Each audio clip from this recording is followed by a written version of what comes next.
ನಮಸ್ಕಾರ. ನಾನು ರಘು ಅಂತ ಹೇಳಿ. I am representing RJS Polytechnic, which is located in Koramangala, Bangalore. I have come here to tell you a few facts about our college, RJS Polytechnic. Many of you might be worried about your futures. After doing SSLC, what are our career options ಅಂತ ತುಂಬ ಜನ ಪೇರೆಂಟ್ಸ್ಗೆ ಅಥವಾ ಸ್ಟೂಡೆಂಟ್ಸ್ಗೆ ಈ ಪ್ರಶ್ನೆ ಎದ್ದಿರಬಹುದು. ಅದಕ್ಕೆ ನಾವು answer ಹುಡುಕೊಂಡು ಹೋಗೋಣ. First of all, I am representing a polytechnic. So the first question you might ask me is, why should you choose diploma education for a career ಅಂತ ನೀವು ಕೇಳ್ಬೋದು. ನಾವು SSLC ಆದಮೇಲೆ ಡಿಪ್ಲೊಮಾ ಯಾತಕ್ಕೆ ಚೂಸ್ ಮಾಡಬೇಕು, ವಾಟ್ ಆರ್ ದ ಬೆನಿಫಿಟ್ಸ್, ಈ ರೀತಿ ಕೇಳ್ಬೋದು ನೀವು. ಅದಕ್ಕೆ ನಾನು ಏನು ಹೇಳ್ತೀನಿ ಅಂದರೆ, polytechnic education is a sort of terminal education. ಅದು ನಿಮ್ಮ ಜೀವನದ ಕೊನೆಯ ಶಿಕ್ಷಣ ಆಗಬಹುದು. ಯಾಕೆ ಅಂತ ಹೇಳಿದ್ರೆ, after completion of polytechnic education, many of the students end up with very lucrative jobs. ತುಂಬ ಒಳ್ಳೆ ಕೆಲಸಗಳಲ್ಲಿ ಸೇರಿಕೊಂಡಿದ್ದಾರೆ ನಮ್ಮ ಹುಡುಗರು. ಆದ್ದರಿಂದ ultimately every one's goal is to end up with a lucrative job. ಆದ್ದರಿಂದ ನಮ್ಮ ಕೋರ್ಸಸ್ ಎಲ್ಲವೂ ಜಾಬ್ ಓರಿಯೆಂಟೆಡ್ ಕೋರ್ಸಸ್ ಆಗಿರ್ತವೆ. ಆದ್ದರಿಂದ ನಿಮಗೆ ಆ ದಿಕ್ಕಿನಲ್ಲಿ ಯೋಚನೆ ಮಾಡುವವರಿಗೆ ಇದು ಒಂದು ಒಳ್ಳೆಯ solution. This is a very good solution for job seekers ಅಂತ ಹೇಳ್ತೀನಿ ನಾನು. ಮತ್ತು ಎರಡನೇ ಕ್ವಶನ್ ಏನು ಅಂತ ಹೇಳಿದ್ರೆ, ಸುಮಾರು ಮಿಡಲ್ ಕ್ಲಾಸ್ ಅಥವಾ ಲೋಯರ್ ಮಿಡಲ್ ಕ್ಲಾಸ್ ಜನ, they cannot afford the higher cost of engineering, medicine and other professional courses. ಅವರಿಗೆ ಹಣಕಾಸಿನ ಮುಗ್ಗಟ್ಟಿನಿಂದಾಗಿ ಕೆಲವು ಬಾರಿ ಬೇರೆ ಕೋರ್ಸಸ್ಗಳನ್ನು ಪರ್ಸ್ಯೂ ಮಾಡೋದಕ್ಕೆ ಆಗೋದಿಲ್ಲ. ಆದರೆ ನಮ್ಮ polytechnic education will provide them a viable alternative. ಅವರಿಗೆ ಒಂದು ಒಳ್ಳೆಯ ಅವಕಾಶವನ್ನು ಒದಗಿಸಿಕೊಡುತ್ತೆ. ಮತ್ತು ಮುಂದೆ ಹುಡುಗರು ತಮ್ಮದೇ ಸ್ವಂತ ಶಕ್ತಿಯಿಂದ ಅವರು ಹೈಯರ್ ಎಜುಕೇಷನ್ನ ಪರ್ಸ್ಯೂ ಮಾಡಬಹುದು. ಆ ಅವಕಾಶ ಕೂಡ ಇದೆ. They need not think that this is the end for me, ನನ್ನ ಎಜುಕೇಷನಲ್ ಕೆರಿಯರ್ ಇಲ್ಲಿಗೆ ಮುಗಿದೋಯ್ತು ಅನ್ನೋ ಒಂದು ಭಾವನೆ ಬೇಡ. They might pursue higher education on their own, getting loans from banks. ಇದೆಲ್ಲ ಅವಕಾಶ ಇದೆ. ನಿಮ್ಮ ತಂದೆ ತಾಯಿಗಳಿಗೆ ಹೊರೆ ಆಗದರೆ there is a very opportunity for you to pursue higher education. This is one thing. ಮತ್ತೆ ಕೆಲವರಿಗೆ they don't want to work under somebody. ಅವರಿಗೆ ಸ್ವಂತ ಕಾಲಿನ ಮೇಲೆ ನಿಂತ್ಕೋಬೇಕು ಅನ್ನೋ ಒಂದು ಅಭಿಲಾಷೆ ಇರಬಹುದು ನಿಮ್ಮಲ್ಲಿ ಸುಮಾರು ಜನಕ್ಕೆ. that may be your goal. ನಮ್ಮ diploma education provides a window for you to become entrepreneurs. Entrepreneurs ಅಂದರೆ ಸ್ವಂತವಾಗಿ ಉದ್ಯಮವನ್ನು ನೀವೇ ಸ್ಟಾರ್ಟ್ ಮಾಡಬಹುದು. ಬಟ್ ಏನು ಅಂದರೆ, after completing your diploma you have to work in an organisation for a few years, get the necessary experience, develop the necessary contacts. ಅದಾದ ಮೇಲೆ there is a very opportunity for you to establish your own company. Entrepreneur ಆಗಿ ನೀವು ಬೇರೆಯವರ ಕೈ ಕೆಳಗಡೆ ಕೆಲಸ ಮಾಡೋದರ ಬದಲಿಗೆ ನೀವೇ ಒಂದು 10 ಜನಕ್ಕೆ ಅನ್ನದಾತರಾಗ್ಬೋದು, ಕೆಲಸ ಕೊಡ್ಬೋದು. You can become job providers. ಇದು ಕೂಡ ಒಂದು ಒಳ್ಳೆಯ ಆಪ್ಷನ್ ಡಿಪ್ಲೊಮಾ ಎಜುಕೇಷನ್ದಲ್ಲಿ. ಈ ಕಾರಣಗಳಿಂದಾಗಿ I will say that you opt for diploma education. ಮತ್ತೊಂದು ಸ್ಟ್ಯಾಟಿಸ್ಟಿಕ್ಸ್, ಇದು ನಾನು ಹೇಳ್ತಾ ಇರೋ ಮಾತಲ್ಲ. ಈಗ ಇರೋ ಪರಿಸ್ಥಿತಿಯಲ್ಲಿ ಇಂಜಿನಿಯರಿಂಗ್ ಗ್ರ್ಯಾಜುಯೇಟ್ಸ್ಗಿಂತ diploma holders are having better demand in the job market. ಅವರಿಗೆ ಹೆಚ್ಚಿನ ಕೆಲಸದ ಅವಕಾಶಗಳು ಒದಗಿ ಬರ್ತಾ ಇವೆ. ಓಪನಿಂಗಲ್ಲಿ 15,000 to 20,000 ಸಂಬಳ ಬರ್ತಕ್ಕಂಥ ಕೆಲಸ ಎಲ್ಲರಿಗೂ ಬರ್ತಕ್ಕಂಥ ಅವಕಾಶಗಳು ಇದ್ದಾವೆ. It is our responsibility to provide placements to each and every individual, provided they pass in all the subjects of all the 3 years of diploma education. ಇದು ಒಂದು ಪ್ರಾಮಿಸ್. ನಿಮಗೆ ಖಂಡಿತವಾಗಿ ಪ್ಲೇಸ್ಮೆಂಟ್ಸ್ ಸಿಕ್ಕುತ್ತೆ. ಇದು ಒಂದು ಪ್ಲೇಸ್ಮೆಂಟ್ಸ್ ದೃಷ್ಟಿಯಿಂದ ಡಿಪ್ಲೊಮಾ ಎಜುಕೇಷನ್ ತುಂಬ ಒಳ್ಳೆಯ ಒಂದು ಚಾಯ್ಸ್ ಮಾಡಬಹುದು ನೀವು. ಮತ್ತು ಇದೆಲ್ಲ ಸರಿನಪ್ಪ, ಯಾತಕ್ಕೆ why should you choose RJS polytechnic only? ಎಷ್ಟೊಂದು ಪಾಲಿಟೆಕ್ನಿಕ್ಸ್ ಇದ್ದಾವೆ, ಇದರ ಮಧ್ಯೆ RJS ಪಾಲಿಟೆಕ್ನಿಕ್ನೇ ಯಾಕೆ ನಾವು ಚೂಸ್ ಮಾಡಬೇಕು? ನಿಮ್ಮ ಕಾಲೇಜ್ ಅಂತ ಹೇಳ್ತಾ ಇದ್ದೀರಾ, ಅದರಲ್ಲಿ ಏನಾದ್ರು ಸತ್ವ ಇದೆಯಾ ಅಂತ ನೀವು ನಮ್ಮನ್ನ ಕ್ವಶನ್ ಮಾಡ್ಬೋದು. ಅದಕ್ಕೆ ಕೂಡ ನಾನು I will answer you. RJS ಪಾಲಿಟೆಕ್ನಿಕ್ಗೆ ಯಾಕೆ ಸೇರಬೇಕು? ನಂಬರ್ 1, ಅದು 1985 1985ನಲ್ಲಿ ಎಸ್ಟಾಬ್ಲಿಷ್ ಆದಂಥ ಒಂದು ಸಂಸ್ಥೆ. ಆದ್ದರಿಂದ it has got the requisite experience and the knowledge to impart quality technical education. ಇದು ತುಂಬ ಇಂಪಾರ್ಟೆಂಟ್. ಒಂದು ಟೆಕ್ನಿಕಲ್ ಎಜುಕೇಷನ್ ಎಷ್ಟು ಹಳತ್ತಾದರೆ ಅಷ್ಟು ಒಳ್ಳೆಯದು. ಯಾಕೆ ಅಂತ ಹೇಳಿದ್ರೆ, it will have the experience, it will have the knowledge, it will have the know how, it will have the infrastructure. ಇದೆಲ್ಲ ಬೇಕಾಗುತ್ತೆ. ಇದೆಲ್ಲ ಒಳಗೊಂಡಿದೆ ನಮ್ಮ ಕಾಲೇಜ್. ಓಕೆ, ಮತ್ತು location very important.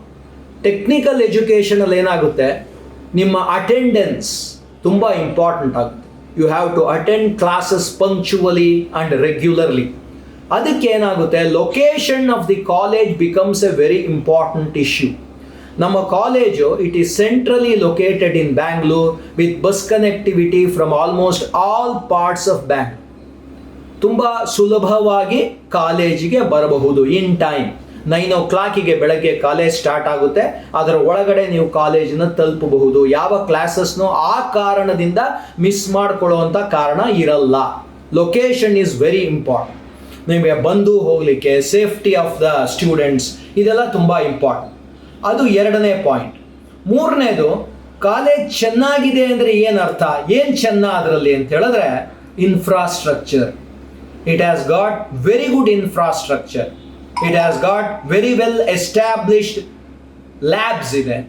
It has got very well established library ಇದೆ. Library facility ಇದೆ. Books ಅವಕಾಶ ಮಾಡಿಕೊಟ್ಟಿದ್ದೀವಿ. ಓದೋರಿಗೆ, research ಮಾಡುವವರಿಗೆ ತುಂಬ ಒಳ್ಳೆಯ ಅವಕಾಶಗಳು ಇದ್ದಾವೆ. ನೀವು ಫೈನಲ್ ಇಯರಲ್ಲಿ ನಿಮ್ಮದೇ ಆದಂಥ ಒಂದು ಮಿನಿ ಪ್ರಾಜೆಕ್ಟ್ ಅಂತ ಕೂಡ ಮಾಡ್ತೀರಾ. ಅದಕ್ಕೆ ಬೇಕಾದಂಥ ಎಲ್ಲ ಸವಲತ್ತುಗಳನ್ನು ನಾವು ಕಲ್ಪಿಸಿಕೊಡ್ತೇವೆ. That is one thing. ಮತ್ತು ವಿತ್ ರೆಸ್ಪೆಕ್ಟ್ ಟು ಫ್ಯಾಕಲ್ಟಿ, ಆಯಿತು, ಇನ್ಫ್ರಾಸ್ಟ್ರಕ್ಚರ್ ಇದೆ, ರೂಮ್ಸ್ ಇದೆ, ಬೆಂಚ್ ಇದೆ, ಬೋರ್ಡ್ ಇದೆ, ಸಾಕಾ? Does it guarantee good education? No. You have to have very good faculty. ನಮ್ಮಲ್ಲಿರ್ತಕ್ಕಂಥ ಫ್ಯಾಕಲ್ಟಿ ಹೈಲಿ ಎಕ್ಸ್ಪೀರಿಯನ್ಸ್ಡ್ ಇದ್ದಾರೆ. ಒಬ್ಬೊಬ್ಬರು ಸುಮಾರು 20-25 ವರ್ಷ ಅದೇ ಕಾಲೇಜ್ನಲ್ಲಿ ಕೆಲಸ ಮಾಡಿರೋರು ಇದ್ದಾರೆ. Highly qualified and dedicated staff members who are hell-bent upon getting the best out of students. ಹಗಲು ರಾತ್ರಿ ಸ್ಟೂಡೆಂಟ್ಸ್ ಬಗ್ಗೆನೇ ಯೋಚನೆ ಮಾಡ್ತಾ ಇರತಕ್ಕಂಥ ಡೆಡಿಕೇಟೆಡ್ ಸ್ಟಾಫ್ ಮೆಂಬರ್ಸು ನಮ್ಮ strength. They are our assets. So ಈ ಕಾರಣದಿಂದಾಗಿ ಈ ಮತ್ತೊಂದು very important reason why you should choose RJS polytechnic ಅಂದರೆ, ನಮ್ಮ ಕ್ಯಾಂಪಸ್ ಒಳಗಡೆನೆ ವೇಮನ ಇಂಜಿನಿಯರಿಂಗ್ ಕಾಲೇಜ್ ಅಂತ ಇದೆ, ನಮ್ಮದೇ ಸಂಸ್ಥೆ ಅದು. ಅದರ ಇನ್ಫ್ರಾಸ್ಟ್ರಕ್ಚರ್ ಮತ್ತು ವರ್ಕ್ಶಾಪ್ಸ್ ಆಗಲಿ, ಲ್ಯಾಬ್ಸ್ ಆಗಲಿ, ಮತ್ತೊಂದಾಗಲಿ ನಾವು ಕೂಡ ಬಳಸ್ಕೋತೀವಿ. ಏನು ಅದರ ಅರ್ಥ ಅಂತ ಹೇಳಿದ್ರೆ, ಡಿಪ್ಲೊಮೊ ಎಜುಕೇಷನ್ನಿಗೆ ಹೈಲಿ ಸೊಫಿಸ್ಟಿಕೇಟೆಡ್ ಇನ್ಸ್ಟ್ರೂಮೆಂಟ್ಸ್ನೆಲ್ಲ ಬಳಸ್ಕೊಳ್ಳೋವಂಥ ಅವಕಾಶ ಇದೆ ನಮಗೆ. We are able to utilise very highly sophisticated equipment and machinery which are being used at engineering level, at diploma level itself. ನಿಮಗೆ ಒಳ್ಳೆ ಎಕ್ಸ್ಪೋಜರ್ ಸಿಗ್ತದೆ. Very important point of view ಇದು. ಸೊ ಇದೆಲ್ಲ some of the reasons why you should join our college ಅಂತ ಹೇಳೋದು. ಮತ್ತು management ಹೇಗಿದೆ? Management is very liberal. ಅವರು ಹೆಚ್ಚು ಸ್ಟೂಡೆಂಟ್ಸ್ ಪರವಾಗಿ ಇದ್ದಾರೆ. ಮ್ಯಾಕ್ಸಿಮಮ್ ಕನ್ಸೆಷನ್ ಇನ್ ಫೀಸ್ ಕೊಡ್ತಾರೆ, ಇನ್ಸ್ಟಾಲ್ಮೆಂಟ್ ಫೆಸಿಲಿಟಿ ಕೊಟ್ಟಿದ್ದಾರೆ. ಮತ್ತು ತುಂಬ poor students but highly intelligent ಸ್ಟೂಡೆಂಟ್ಸ್ಗೆ they give scholarships. They encourage the students in all respects. Their only motto is excellence. they ask us to provide 100% results and we are trying to do it always. ನಮಗೆ ಬೇಕಾದಂಥ ಎಲ್ಲ ವ್ಯವಸ್ಥೆಯನ್ನು ಕಲ್ಪಿಸಿ ಕೊಟ್ಟಿದೆ ನಮ್ಮ management, and it wants to produce quality engineers every batch, and that is the way we are serving the society ಅಂತ. That is the motto of our management. ಇದು ನೀವು ಮನಸ್ಸಲ್ಲಿ ಇಟ್ಕೋಬೇಕು. Management attitude becomes very important in establishing any quality institution. ಆ ನಿಟ್ಟಿನಲ್ಲಿ ನಮ್ಮ management has provided 100% facilities and it encourages quality at all levels. ಅದು ಒಂದು ಪ್ಲಸ್ ಪಾಯಿಂಟ್ ಆಗಿದೆ ನಮಗೆ. ಮತ್ತೆ we have got a very active and strong placement cell. ಯಾರಾದರೂ ಒಂದು ಕಾಲೇಜ್ ಸೇರ್ತಾರೆ, ಟರ್ಮಿನಲ್ ಎಜುಕೇಷನ್ ಅಂದರೆ ಮುಖ್ಯವಾಗಿ ಅವ್ರ ತಲೆಯಲ್ಲಿ ಬರೋದು, ಆಯ್ತಪ್ಪ after doing this what next, ಏನು ಮಾಡಬಹುದು, ವಾಟ್ ಈಸ್ ಮೈ ಫ್ಯೂಚರ್ ಅನ್ನೋದು ಬರುತ್ತೆ. ಆ ನಿಟ್ಟಿನಲ್ಲಿ we have got a strong placement cell. About 40% of the students who pass in the diploma go to higher education. ಅಂದರೆ DCET ಅಂತ ಒಂದಿದೆ, ಡಿಪ್ಲೊಮಾ CET ಅಂತೇಳಿ, ಅದನ್ನು ಪಾಸ್ ಮಾಡಿಕೊಂಡು they enter into engineering, ಅದು ಮಾಡ್ತಾರೆ. About 30% of the students go for jobs. ನಾವು ನಮ್ಮ ಪ್ಲೇಸ್ಮೆಂಟ್ ಡ್ರೈವಿನ ಮೂಲಕ ಬೇರೆ ಬೇರೆ ಕಂಪನೀಸ್ನ ಕ್ಯಾಂಪಸ್ಸಿಗೆ ಕರೆಸಿ ಇಂಟರ್ವ್ಯೂಸು, ಆಪ್ಟಿಟ್ಯೂಡ್ ಟೆಸ್ಟು ಇದೆಲ್ಲ ಕಂಡಕ್ಟ್ ಮಾಡೋಕ್ಕೆ ವಿ ಆರ್ಗನೈಸ್. ಇದರ ಮೂಲಕ about 30% of the students get appointed in different jobs, and the rest of the 30% they have got their own businesses. ಅವರು ಆ ದೃಷ್ಟಿ ಇಟ್ಕೊಂಡೇ ಸೇರಿರ್ತಾರೆ ಡಿಪ್ಲೊಮೊ, ಅವರು ಸ್ವಂತ ಅವರು ಉದ್ಯೋಗ ಅವ್ರು ಮಾಡ್ಕೋತಾರೆ. This is our statistics with respect to placements. ತುಂಬ ಇಂಪಾರ್ಟೆಂಟ್ಲಿ ನೀವು ಆಶ್ಚರ್ಯ ಆಗ್ಬೋದು ನಿಮಗೆ, the different companies in which our students have been placed for the last 2 decades ಅಂತ ಹೇಳ್ಬೋದು. Bosch, Titan, TVS motors, Ashok Leyland, Kirloskar Toyota, ಮತ್ತು Kirloskar electric, Maruti Suzuki, TVS motors, ಹೀಗೆ ಸುಮಾರು well established and very important business ಆರ್ಗನೈಸೇಷನ್ಸ್ನಲ್ಲಿ ನಮ್ಮ ಹುಡುಗರನ್ನ ನಾವು ಪ್ಲೇಸ್ ಮಾಡೋದಕ್ಕೆ ಆಗಿದೆ. We have been able to place hour students successfully in these companies over the past 2 decades. ಮತ್ತು ಇನ್ನೊಂದು ಇಂಪಾರ್ಟೆಂಟ್ ಪಾಯಿಂಟ್ ಅಂತ ಹೇಳಿದ್ರೆ about counselling. V have got A counselling committee ಅಂತೇಳಿ.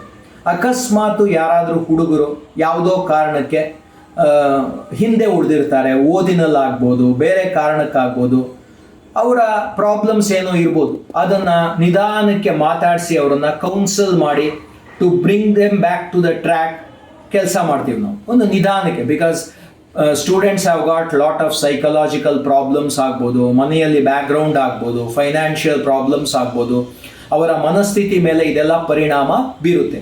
ಆ ನಿಟ್ಟಿನಲ್ಲಿ ಈ ಕೌನ್ಸಿಲಿಂಗ್ ಕಮಿಟಿ ಕೆಲಸ ಮಾಡುತ್ತೆ. 1-on-1 ಅವ್ರ ಜೊತೆ ಇಂಟರ್ವ್ಯೂ ಮಾಡಿ ನಿಧಾನಕ್ಕೆ ಅವರಿಂದ ಅವರ ಪ್ರಾಬ್ಲಮ್ಸ್ನ ಹೊರತೆಗೆದು ಅದಕ್ಕೊಂದು ಸೊಲ್ಯೂಷನ್ ಪ್ರೊವೈಡ್ ಮಾಡೋ ಒಂದು ಪ್ರಯತ್ನ ನಾವು ಮಾಡ್ತೀವಿ. This is one additional asset. ಮತ್ತು we have got a grievance redressal cell ಅಂತ.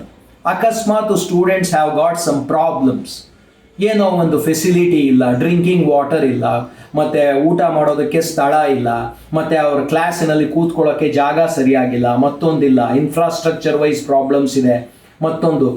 ಈ ಗ್ರೀವೆನ್ಸಸ್ ಏನಿದೆ, ಅವರ ತೊಂದರೆಗಳು, ಕೊರತೆಗಳು, ಅದನ್ನು ಈ ಗ್ರೀವೆನ್ಸ್ ರಿಡ್ರೆಸಲ್ ಕಮಿಟಿಗೆ ಅವರು ಹೇಳ್ಬೋದು ಅಥವಾ ಡೈರೆಕ್ಟಾಗಿ ಕಾಣ್ಬೋದು. ಇದು ಒಂದು ಅವಕಾಶ. ಕೊರತೆಗಳು ನಮಗೆ ಗೊತ್ತಾಗುತ್ತೆ, ನಮಗೊಂದು ಫೀಡ್ಬ್ಯಾಕ್ ಸಿಸ್ಟಮ್ ಇದು. ಹುಡುಗರಿಂದ ತಿಳ್ಕೊಳ್ತೀವಿ ನಮ್ಮ ಪ್ರಾಬ್ಲಮ್ಸ್ ಏನಿದೆ ಅಂತ. ಆದಷ್ಟು ಮಟ್ಟಿಗೆ ಅದನ್ನು ಸಾಲ್ವ್ ಮಾಡೋದಕ್ಕೆ ಖಂಡಿತವಾಗಿ ಪ್ರಯತ್ನ ಪಡ್ತೀವಿ. ಮತ್ತು ತುಂಬ importantly V have got N anti ragging cell. ಈ ರ್ಯಾಗಿಂಗ್ ಅಂತೂ ಇಲ್ಲವೇ ಇಲ್ಲ, ನಮ್ಮದು 100% ಇಲ್ಲ. ಆದರೂ AICTE ನಾರ್ಮ್ಸ್ ಪ್ರಕಾರ ಅದೊಂದು ಇರಬೇಕು, ಇದೆ. ನಮ್ಮ ಕ್ಯಾಂಪಸ್ಸಲ್ಲೆಲ್ಲ ನಮ್ಮ ಸ್ಟಾಫ್ ಎಲ್ಲ ಸುತ್ತಾಡ್ತಾ ಇರ್ತಾರೆ. Any untoward incident is strictly dealt with and the safety and security of the students is paramount. ಅವರ ಸೆಕ್ಯೂರಿಟಿ ಆ್ಯಂಡ್ ಸೇಫ್ಟಿ ನಮಗೆ ತುಂಬ ಇಂಪಾರ್ಟೆಂಟ್ ಆಗುತ್ತೆ. As long as they stay in the campus their safety is our concern. ಅದಕ್ಕೆ ಈ ಥರದ ಒಂದು ವ್ಯವಸ್ಥೆ ಮಾಡ್ಕೊಂಡಿದ್ದೀವಿ ನಾವು. ಮತ್ತು ಮೆಂಟಾರ್ಶಿಪ್ ಅಂತ ಹೇಳಿದ್ರೆ ಒಂದು 10 ಹುಡುಗರನ್ನ ಒಬ್ಬ ಟೀಚರ್ ಕೆಳಗಡೆ ಹಾಕಿರ್ತೀವಿ. For the entire career 3 years ಪೀರಿಯಡಲ್ಲಿ ಅವರು ಅವರ ಮೆಂಟಾರ್ಶಿಪ್ಪಲ್ಲಿ ಇರ್ತಾರೆ. ಅವರು ಕ್ಲೋಸ್ ಆಗಿ ವಾಚ್ ಮಾಡ್ತಾ ಇರ್ತಾರೆ. Mentors will be watching the progress of the students very closely. ಅವನು ಫಸ್ಟ್ ಇಯರ್ ಹೇಗಿದ್ದ, ಸೆಕೆಂಡ್ ಇಯರ್ ಪ್ರೋಗ್ರೆಸ್ ಮಾಡಿದಾನ, are there any individual problems with him, academic problems ಆಗ್ಬೋದು, ಪರ್ಸನಲ್ ಪ್ರಾಬ್ಲಮ್ಸ್ ಆಗ್ಬೋದು, ಡಿಸಿಪ್ಲಿನ್ ಪ್ರಾಬ್ಲಮ್ಸ್ ಆಗ್ಬೋದು. ಇದು ಮೆಂಟಾರ್ಶಿಪ್ ವಿಲ್ ಬಿ ಮಾನಿಟ್ರಿಂಗ್. ಆಮೇಲೆ ಅವರು ಅದು ಏನಾದ್ರು ತೊಂದರೆ ಇದ್ದರೆ they will deal with the student on an individual basis. ಇದು ತುಂಬ ಇಂಪಾರ್ಟೆಂಟ್ ಆಗುತ್ತೆ. ಮತ್ತು ತುಂಬ ಇಂಪಾರ್ಟೆಂಟ್ ಅಂದರೆ ಇಂಟರ್ನ್ಶಿಪ್. ಸ್ಟೂಡೆಂಟ್ಸ್ಗೆ ಡೈರೆಕ್ಟಾಗಿ ಫ್ಯಾಕ್ಟ್ರಿಯಲ್ಲೋ ಕಂಪನಿಯಲ್ಲೋ ಕೆಲಸ ಮಾಡೋದಕ್ಕೆ ಕಷ್ಟ ಆಗುತ್ತೆ, because they are not exposed to that atmosphere. ಆ ಕಾರಣದಿಂದಾಗಿ what the course demands is that 400 hours of their course time should be spent in a company ಅಂತ ಹೇಳಿ. ಅದಕ್ಕೆ ನಾವು ವ್ಯವಸ್ಥೆ ಮಾಡ್ಕೊಂಡಿದ್ದೀವಿ. We have got MOUs, memorandum of understanding ಅಂತ ಹೇಳ್ತಾರೆ. ಒಂದು ಅಂಡರ್ಸ್ಟ್ಯಾಂಡಿಂಗ್ ಮಾಡ್ಕೊಂಡಿದ್ದೀವಿ ಸುಮಾರು ಕಂಪನೀಸ್ ಜೊತೆ, 4-5 ಕಂಪನೀಸ್ ಜೊತೆ. ಆ ಕಂಪನೀಸಲ್ಲಿ we get our students to get internship. 400 hours of internship ಅಂದರೆ ಅವರಿಗೆ ಪ್ರಾಕ್ಟಿಕಲ್ ಟ್ರೈನಿಂಗ್ ಸಿಗುತ್ತೆ. They will be expose to actual industrial environment. ಅಲ್ಲಿ ಯಾವ ರೀತಿ ಕೆಲಸ ಆಗುತ್ತೆ and what is the requirement of the students ಯಾವ ರೀತಿ ಟ್ರೈನ್ ಅಪ್ ಆಗಬೇಕು, ಇದೆಲ್ಲ ಅವ್ರಿಗೆ ಒಂದು ಗೊತ್ತಾಗುತ್ತೆ. ಸೊ ಇದೆಲ್ಲ ಅಡಿಷ್ನಲ್ ಫೀಚರ್ಸ್ ಆಗಿದೆ. ಮತ್ತು ಇನ್ನು ತುಂಬ ಇಂಪಾರ್ಟೆಂಟ್ ಏನಂದರೆ, ಅಕಸ್ಮಾತ್ ಯಾವುದೋ ಕಾರಣದಿಂದ ಕೆಲವು ವಿದ್ಯಾರ್ಥಿಗಳು ಕೆಲವು ಸಬ್ಜೆಕ್ಟ್ಸಲ್ಲಿ ಫೇಲ್ ಆಗ್ತಾರೆ ಅಂತ ಇಟ್ಕೊಳ್ಳೋಣ. ಆಗಬಾರ್ದು, ಆಗ್ತಾರೆ ಅಕಸ್ಮಾತ್ ಅಂತ ಇಟ್ಕೊಳ್ಳೋಣ. ಏನು ಅರ್ಥ ಆಗ್ದಲೆ, ಏನು ಭಯ ಪಡಬೇಕಾಗಿಲ್ಲ, ತುಂಬ ಏನು ಖಿನ್ನತೆ ಏನು ಬೇಕಾಗಿಲ್ಲ. Because we have got A system. Remedial classes ಅಂತ ಮಾಡ್ತೀವಿ. ಆ ಯಾವ ಸಬ್ಜೆಕ್ಟ್ಸ್ನಲ್ಲಿ ಫೇಲ್ ಆಗಿದ್ದಾರೆ ಅದನ್ನ ಪುನಃ ಅವರಿಗೆ ಪಾಠ ಮಾಡಿ ಅವರು ಆ ಸಬ್ಜೆಕ್ಟ್ಸ್ನಲ್ಲಿ ಪಾಸ್ ಆಗೋದಕ್ಕೆ ಏನು ಬೇಕೋ ಆ ವ್ಯವಸ್ಥೆ ನಾವು ಮಾಡ್ತೀವಿ. ಇದಕ್ಕೆ ನಾವು 1 ಪೈಸಾನೂ ಎಕ್ಸ್ಟ್ರಾ ದುಡ್ಡು ತಗೊಳ್ಳೋದಿಲ್ಲ ನಿಮ್ಮ ಹತ್ರ. That is to be underlined. ಇನ್ನೊಂದೇನು ಅಂದರೆ, after completion of the diploma many students want to pursue higher education. Engineering ಮಾಡಬೇಕು, ಡಿಗ್ರಿ ಮಾಡಬೇಕು ಅಂತ ಇರ್ತಾರೆ, ಮಾಡಬಹುದು. ಅವರಿಗೆ DCET ಅನ್ನೋ ಒಂದು ಪ್ರವೇಶ ಪರೀಕ್ಷೆ ಇರುತ್ತೆ. ಅದನ್ನು ತಗೊಂಡು ಅವರು ಡೈರೆಕ್ಟಾಗಿ 2ನೇ ವರ್ಷದ ಇಂಜಿನಿಯರಿಂಗ್ ಡಿಗ್ರಿ ಕೋರ್ಸ್ಗೆ ಸೇರಬಹುದು ಅಂತ ಇದೆ.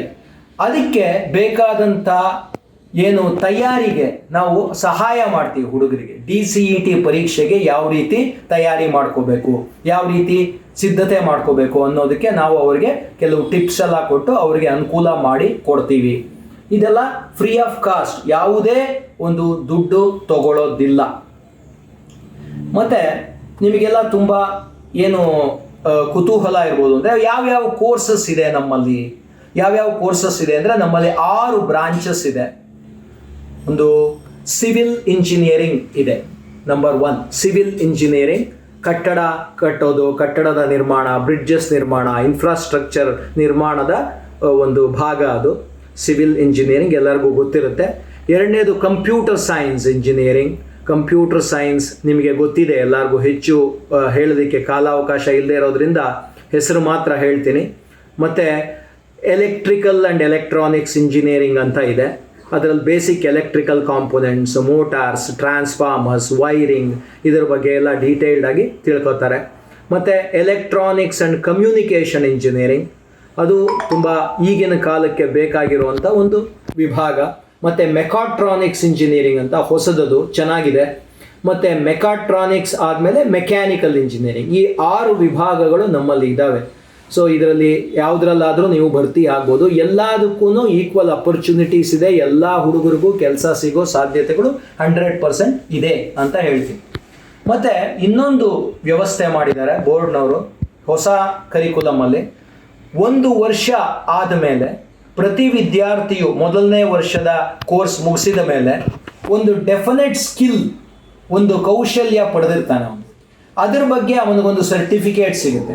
ಯಾವುದೋ ಕಾರಣಕ್ಕೆ ಅವನು ಮಧ್ಯದಲ್ಲಿ ಕೋರ್ಸ್ ಬಿಡಬೇಕಾಗುತ್ತೆ ಅಂದ್ರೂ ಆ ವರ್ಷದ ಅವನ ಪರ್ಫಾರ್ಮೆನ್ಸ್ಗೆ ಒಂದು ಸರ್ಟಿಫಿಕೇಟ್ ಸಿಗುತ್ತೆ. 1 ವರ್ಷ 2ನೇ ವರ್ಷದ ಮೇಲೆ ಒಂದು ಸರ್ಟಿಫಿಕೇಟ್, 3ನೇ ವರ್ಷಕ್ಕೆ ಕಂಪ್ಲೀಷನ್ ಸರ್ಟಿಫಿಕೇಟೇ ಸಿಗುತ್ತೆ. ಈ ರೀತಿ ವ್ಯವಸ್ಥೆ ಮಾಡಿದ್ದಾರೆ. ಸೊ ಯಾವುದು ವೇಸ್ಟ್ ಆಗಲ್ಲ ನಿಮಗೆ, ವೆರಿ ಇಂಪಾರ್ಟೆಂಟ್.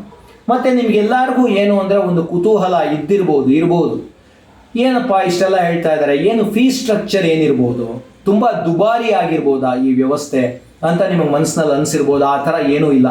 ನಮ್ಮ ಸಂಸ್ಥೆ ಪ್ರೈವೇಟ್ ಪಾಲಿಟೆಕ್ನಿಕ್ ಸಂಸ್ಥೆಗಳ ಪೈಕಿ ಅತಿ ಕಡಿಮೆ ದುಡ್ಡು ತಗೊಂಡು ವಿದ್ಯಾದಾನ ಮಾಡ್ತಾ ಇರ್ತಕ್ಕಂಥ ಒಂದು ಸಂಸ್ಥೆ.